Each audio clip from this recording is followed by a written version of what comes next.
શાંતિ હોય. હજારો વર્ષ સુધી આપણા બધાયના પૂર્વજોએ અહીંયા લોહી લેલા છે.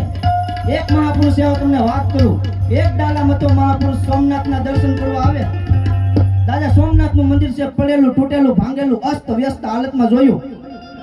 પગે લાગ્યો, દાદાની વંદના કરી, નમો વાય ભૂતાય થાનમ ભયાનમ જટા માહી ગંગા જલગે પ્રયાનમ ત્રયમ નેત્ર જ્વાલા જલમ ચંદ બાલમ વિષમ કંઠ માલ ગલે રૂંઢ માલમ મીટે સંકટમ વાટ ઘાટમ વિકટમ રટે નામ તો કોટી કાટે કસટમ ગીરા ગોરી અર્ધાંગ કૈલાસ વસ્તે નમસ્તે નમસ્તે નમસ્તે નમસ્તે.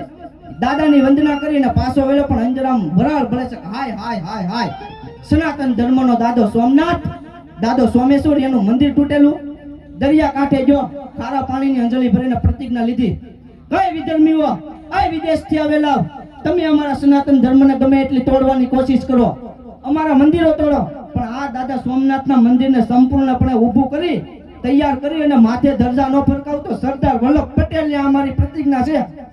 અને એને કરી બતાવ્યું. સાહેબ, એક હાથમાં માળા હોય ને એક હાથમાં તલવાર હોય, ઈ જ ભજન કરી બે કે માય કાંગલાના કોઈથી મંદિર ન હોય. એટલે કહેશે કવિ,